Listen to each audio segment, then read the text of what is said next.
New Sacramento Kings guard Matthew Dellavedova plays such intense on-ball defense in practice that in his time with the Cleveland Cavaliers, he actually pissed off Kyrie Irving to the point that they almost came to blows. I'll have that full story for you told by Evan Dammarell from the Locked On Cavs podcast right here on Locked On Kings. You are Locked On Kings, your daily Sacramento Kings podcast. Part of the Locked On Podcast Network, your team every day. And now, ladies and gentlemen, it is that time. Time for another episode of Locked On Kings. Hello and welcome to Locked On Kings, your podcast hub for Sacramento Kings coverage all regular season and all off season. My name is Matt George. I have the privilege of being your host here. I'm a Sacramento sports reporter and producer at ABC 10 News here in the California capital. And look, Matthew Dellavedova, a solid signing. I did a podcast a couple episodes ago talking about the signing overall, and we know, look, more than likely Dellavedova is coming here to Sacramento to be a third string point guard who, if things are going well for the Sacramento Kings, he won't play very much. And that sounds insulting. It's really not. Like when you're behind De'Aaron Fox, who's your star, when you're behind Davion Mitchell, who some are looking at as the sixth man for this Kings roster, you won't be playing much. And if you are playing, that means that either something is going wrong with the two of them, or maybe the Kings aren't in the position that they expected to be. Maybe either one of those guys isn't playing as well as they need to, especially defensively. So we always have realistic expectations here, or we try to have realistic expectations, unless it's me talking about last year's Kings team, right? And how good I thought they were going to be and how dreadful they were. Maybe went a little over the top there. But in this case, with Matthew Dellavedova, look, I know he's not going to come in, and I don't expect him to come in and be the guy who helped the Cleveland Cavaliers win the 2016 NBA championship. But we still think that he can be something for this roster. When the Kings need him to play, he should be ready to go. We'll see if he actually makes the team. He's definitely going to be a training camp invite. And actually, there was some clarification on his contract situation. He has a partial guarantee of $250,000 on his contract if he's not waived before, or rather, if he is waived before the first game of the season, then he gets $250,000. The rest of his contract is not guaranteed.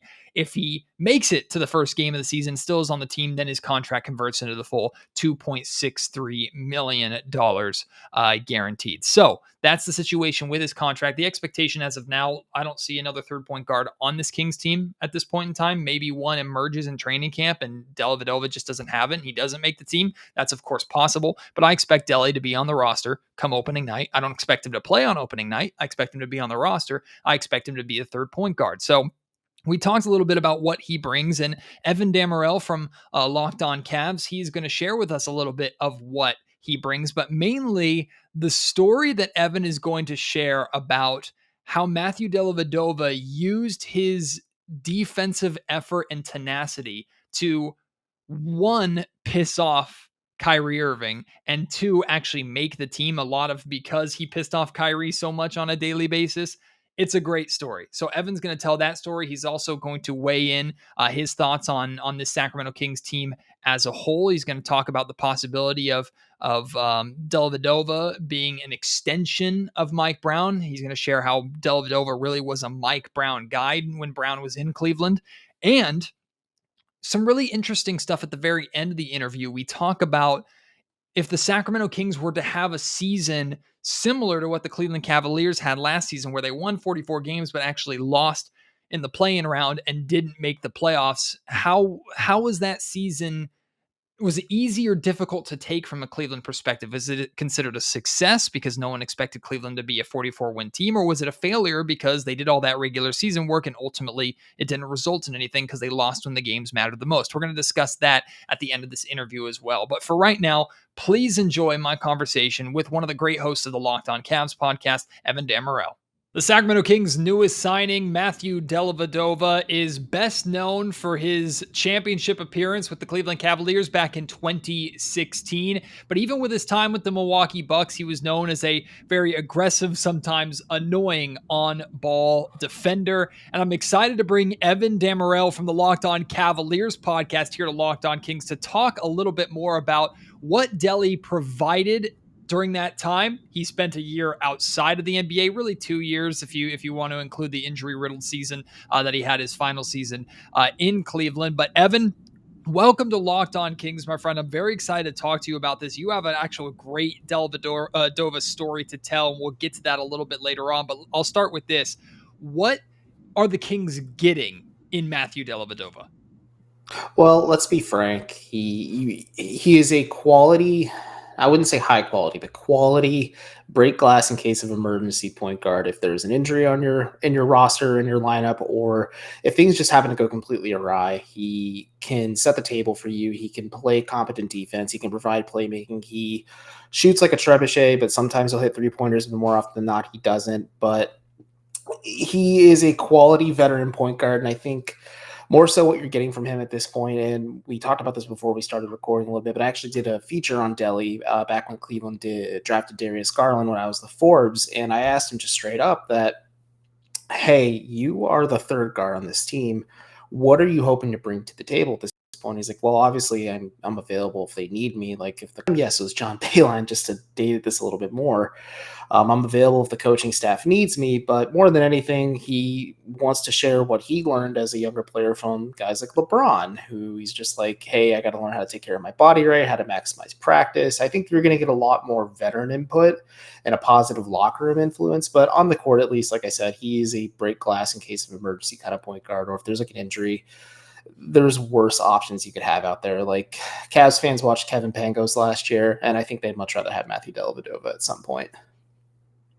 It's the expectations for Dellavedova here in Sacramento, I think, are extremely realistic, which is I like that. And I know it was pretty much between Matthew Dellavedova and Quinn Cook for this third point guard spot. At least the both of them worked out for the Sacramento Kings in Las Vegas during Summer League. And it seems like they went more of a defensive route than an offensive route, and more of a veteran route in taking Dellavedova over Quinn Cook, both of which who have spent time working with and working under Mike Brown, although Brown wasn't the head coach for Quinn Cook in Golden State. But you mentioned, we were talking a little bit off the air, you mentioned that Dellavedova became a Mike Brown guy. What does that mean specifically, and what was it about Mike Brown, or rather Dellavedova, that Mike really was interested in? Well, Mike Brown is really a defensive first coach. I think, especially during his time at Cleveland, like he really wanted to become a defensive first team. I wonder how it's going to work in Sacramento with a lot of the pieces they do have. And I think it's going to be an interesting test for Mike, but Delly, at least he was an undrafted free agent out of St. Mary's. So like that's helpful too. He's not too far from where he went to college as well, which is nice in Sacramento, but he impressed the coaching staff enough during Summer League. He actually ticked off Kyrie Irving during pickup in Vegas, which we can talk about that a little bit more too. But he impressed Mike Brown enough to earn a spot at the very back end of the roster. And I think just circumstances just fell in his lap, whether it was injuries, because Kyrie was oft injured during his time early on in Cleveland and just in general. But Delly just kind of worked his way into the rotation in the lineup, and he's more of a Mike Brown guy because he is a hard-nosed, tough-nosed, lunch pail guy. You can use all the stereotypes you want about him type of player where he's going to bust his butt on defense for you, and he's going to be pesky the full length of the court, and he's just going to aggravate you and annoy you. And like you said, it was more of a veteran move, more of a defensive move, and I think if he's a table setting point guard, but if he plays defense and he hustles on every possession, I think that's more endearing and more viable from your third point guard, I would say, versus a guy like Quinn Cook, who also played for the Cavs, but was a little up and down at times offensively and maybe looked a little overwhelmed by the moment. And you just want a guy who's competent enough and he knows who he is as a player too. He's not going to do too much out there on the floor. All right, we're ready for this Dellavedova Kyrie Irving story. What happened here?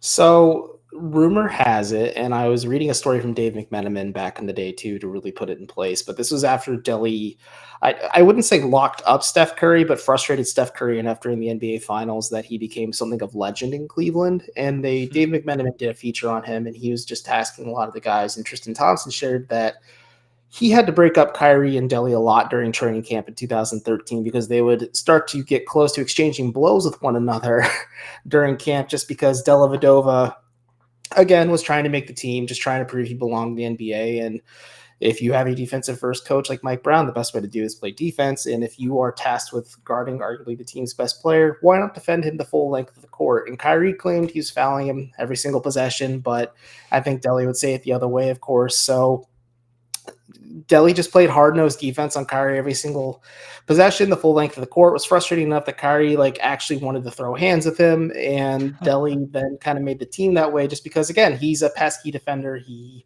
knows who he is as a player, and there's certainly something endearing about that where he's just a scrappy dude. And I think the fact that he wanted to make an impression that way, because you don't see a lot of rookies trying to make an impression on a coaching staff through defense. I think that kind of speaks testament to who he is as a player too. And he's a good guy. He's interesting. He's really dry. He's really quiet and soft spoken, but when he does speak, it's usually very poignant and thoughtful when he does have to share any insight on just any situation in general.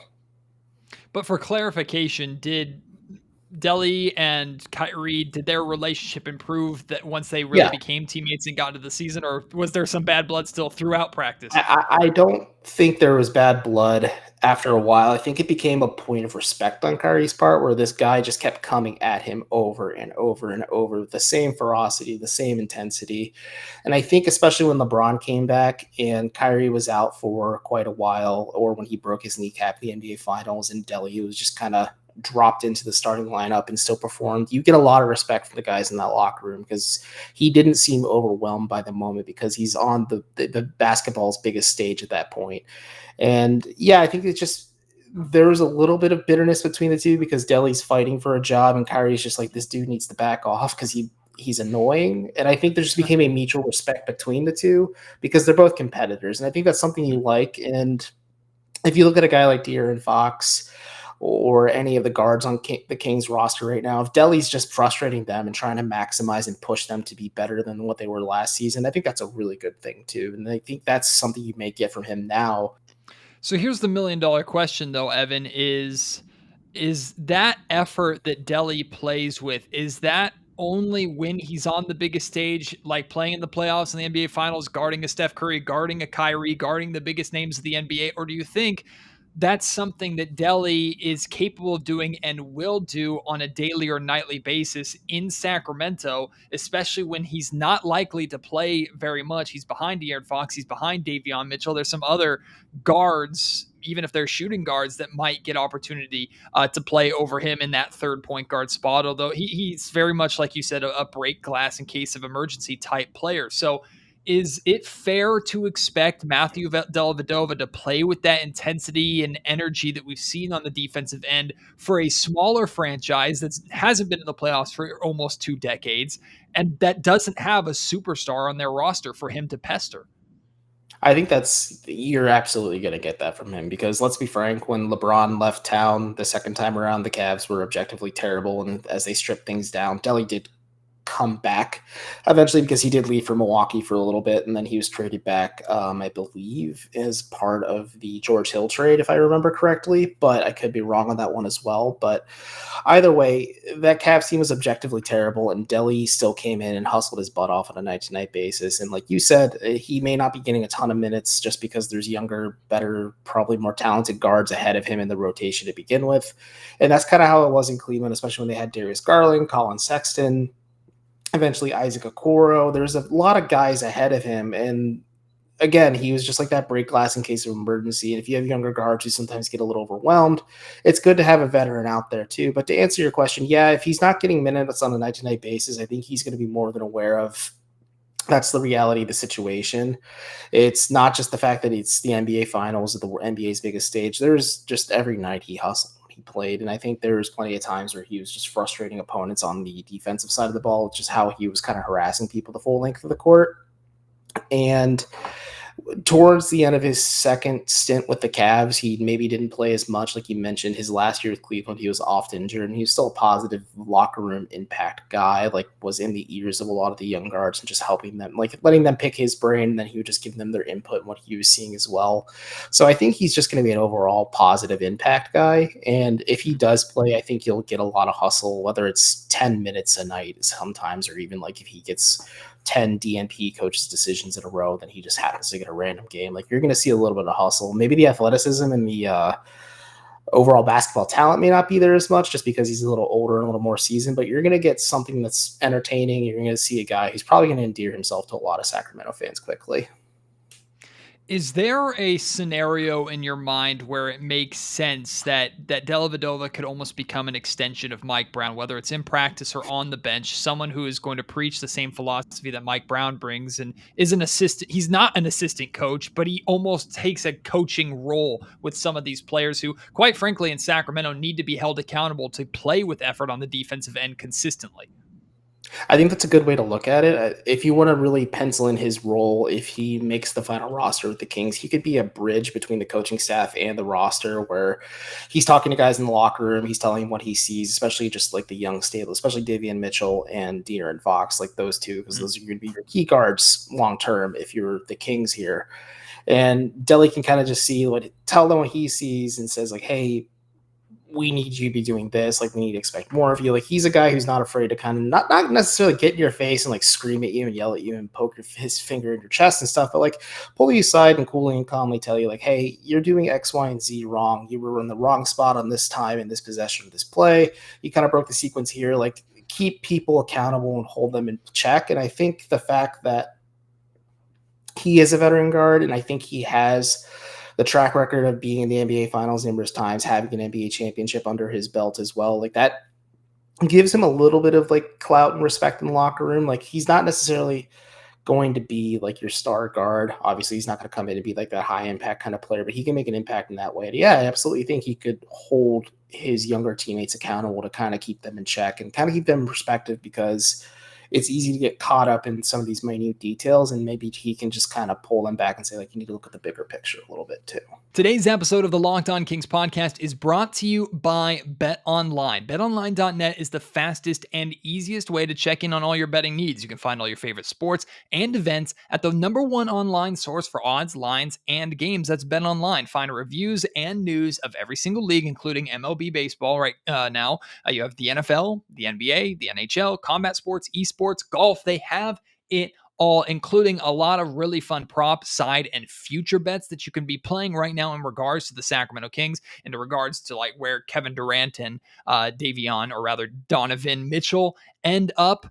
You can bet on who you think is going to win the NBA championship. There's fun future bets right now out there for the NFL. So much great stuff at BetOnline. They continue to be the top online resource for all your sports wagering information, from live in-game betting, scores, and podcasts. They have you covered. Head to BetOnline today or use your mobile device to learn more about the action happening right now. BetOnline, where the game starts. Stepping away from the Dellavedova conversation to a more broad Kings and Cavaliers conversation.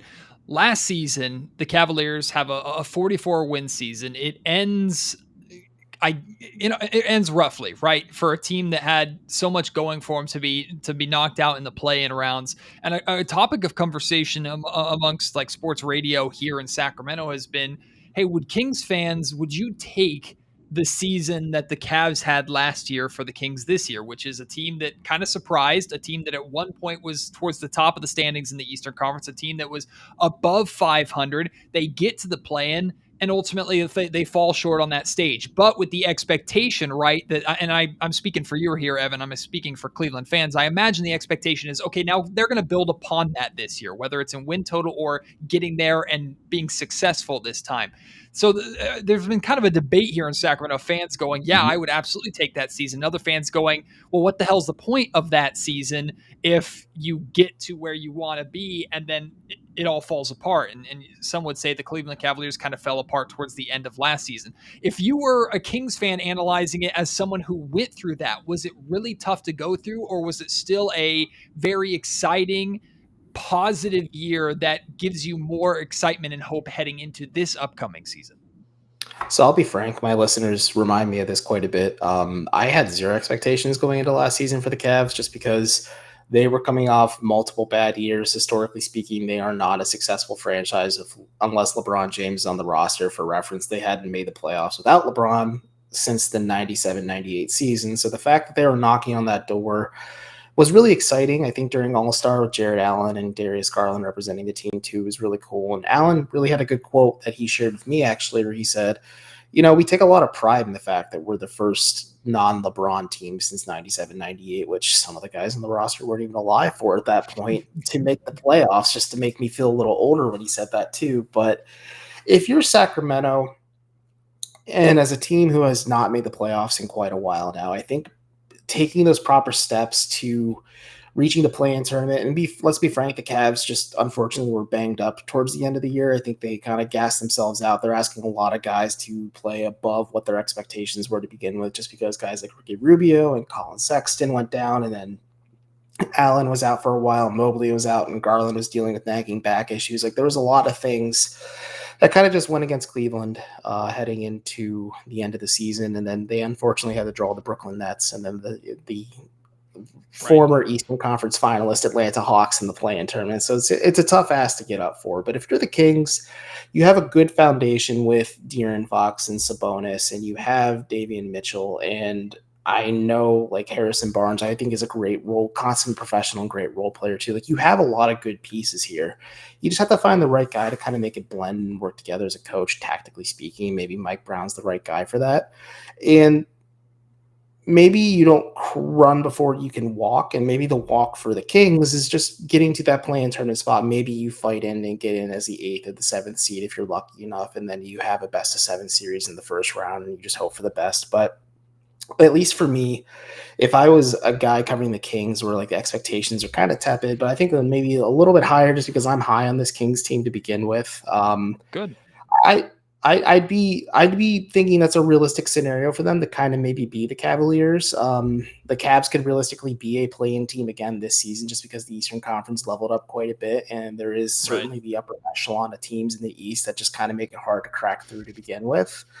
So I think just it helps a lot. I think this is valuable experience if you're a young and impressionable team. And then I wouldn't necessarily say expectations. Like, yes, there's going to be the onset of expectations, but you can only control what you can control. And what you can control is just what you face on a night-to-night basis too. So like, it's easy to get obsessed with the end results, but you need to focus on what's ahead of you. And I think the Cavs certainly learned that a lot. Darius Garland, they had a really, really, really bad loss to the Pistons towards the end of the last season, and Darius just kind of snapped at the media and said, like, hey, we haven't been here before. So, like, a lot of us are kind of overwhelmed by this too. So I think those learning experiences are really valuable if you're a team like the Kings too. And I think just being able to be in that position is valuable. And then you just continue to build upon that momentum and success. And then maybe you wait for some of these older teams to phase out a little bit, and then you pluck yourself back in place, or maybe you break through the following year. I'm going to end with a quick 2-part question. 1, why are you high on the Sacramento Kings team? And 2, you saw a lot of Domantas Sabonis playing for the Pacers in the Central Division. What do you think a full season of Domantas Sabonis does for De'Aaron Fox and the Kings? You actually hit the nail on the head. The reason I'm high on the Kings are because of Fox and Sabonis. That's a very, very fun 1-2 punch. I think that's a good place to be if you are Sacramento. I think they have, like, Davion Mitchell's interesting to me. I like Harrison Barnes a lot too. I think Mike Brown's a great guy. I question some of his offensive scheming, but maybe if he puts the right coaches in place to maybe enable the team offensively, he can handle the defensive stuff. They could be a pretty balanced roster. And it's just the tandem of Fox and Sabonis kind of leading the charge on this Kings roster that just makes this a really fun team. In terms of Sabonis, just unlocking things for Fox, like, he can be a distributor. He at the elbow, he can provide you spacing, he can provide you defense, can provide you rebounding. He obviously can provide you a scoring punch too. Like, he can do a lot of interesting things for this Kings team that kind of will just relieve a lot of the pressure De'Aaron Fox faces. And maybe if you work on the spacing aspect as well, like, this is something I think the Cavs really ran into issues with as well, just playing Mobley and Allen together. If you're able to relieve some of the pressure Fox faces defensively, it's going to just make his life so much easier offensively, where he can just kind of kill teams with his speed and his athleticism. And they're going to be a pretty fun 1-2 punch. I think just the Kings were a little bit of an odd situation last year, just in terms of coaching, but they're in a good place. I think Mike Brown is just like a good coach who just will maximize the potential of some of the players in this roster, hopefully all the players in this roster. And we'll be having a better conversation about the Kings. We can check back in on them towards the end of the season, and maybe they'll be one of the more surprising teams this year. So yeah, I'm high on them. And it's like you said, it's Fox, it's Sabonis, and then I like Mike Brown too. Like, I think he's a good guy, and I think he's a good coach. Well, let's make a deal. Kings, Cavs, NBA Finals, and we'll go from there. Let's start there. How about that? I don't know if in Adam Silver's NBA they can handle it. Actually, that's not true. After Bucks Suns kind of rocking everybody's world, yeah, I think anything's possible at this point. It'd be pretty entertaining. But Evan, you do a great job over at the Locked On Cavs podcast. Really appreciate you taking the time. Best of luck to your Cavaliers this season. I know we still got a ways to go before even training camp begins. We're in the dead part right now, but you still made time, and I appreciate that. So thank you, my friend. Big thank you to Evan for joining me here on Locked On Kings today. Really appreciated his stories. Really appreciated having him on, his insight and his perspective on the Sacramento Kings. There's plenty of stuff to respond to. Please do so. You can do that on Twitter at MattGeorgeSack. You can email me, mattgeorgesports@gmail.com, and you can leave your thoughts in the YouTube comment section down below. And of course, if you're ever curious, or every single year I pick a Eastern Conference team to follow, right? I highly encourage you to do that. If you're a Kings fan, pick a team in the East. And if the Cavaliers happen to be that team, make sure you listen to Locked On Cavs, what Evan does over there. He does fantastic work. So check that show out. Thank you for continuing to listen to Locked On Kings. Check out the rest of the great Locked On Podcast Network. If you're a baseball fan, there's tons of Locked On MLB content out there for you. Of course, NFL content, college content, fantasy content, just so much out there for you to enjoy. But make sure you keep returning here to Locked On Kings. Really appreciate your support. Have more great content coming for you as we continue to get through this driest period of the offseason. Soon we'll have training camps to talk about. Soon we'll be talking about preseason and getting ready for the regular season. Cannot wait for that. But for now, thank you so much for listening. My name is Matt George. You have been listening to Locked On Kings, part of the Locked On Podcast Network.